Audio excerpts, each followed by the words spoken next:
देवा हे कसं नाही ते खरं तर मला काय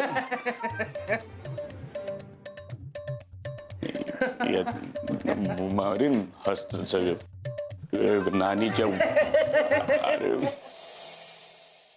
तारीख नाही घातली सातची घालती आधी आणि मग चालू कर करायला.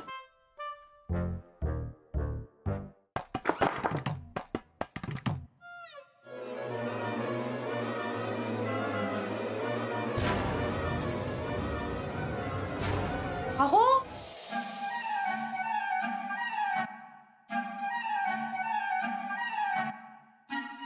काय काय झालं? अगं लोकांना वाटलं मी चोरली चप्पल. तरी मी तुला सांगत होते नानी हे बघ संस्कार म्हणजे संस्कार. मार खावा लागला तरी चालेल पण मुलांवर प्रामाणिकपणाचेच संस्कार झाले पाहिजेत. कसला डोंबलाचा प्रामाणिकपणा? प्रामाणिकपणा केल्यानंतर काय झालं पोरांना कळलं.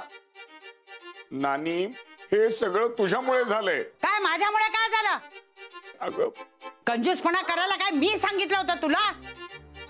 अरे पैसा पैसा पैसा वर जाताना काय पैसा बरोबर घेऊन जाणार आहेस काय? गप्प बस तू. तू गप्प बस. मुलांसमोर मला अशी ओरडत जाऊ तू ओरडू नको ना मला मुलांसमोर. मालू अहो फार लागलंय का? हं मनाला लागले. चुलीत घाल तुझं मन.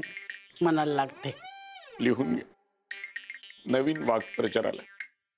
चुलीत घालावे मन. लिहून का 10 वेळा.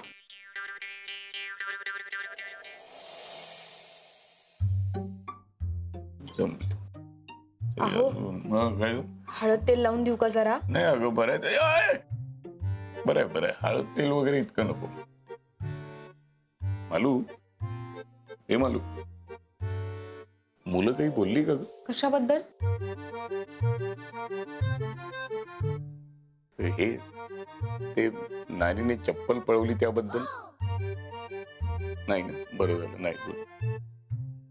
नानीला पण नाही कळत नाही आता तिची काय प्रतिमा राहील मुलांसमोर. ही चप्पल पळवते म्हणजे. तुम्ही वाढवायला नको होतं.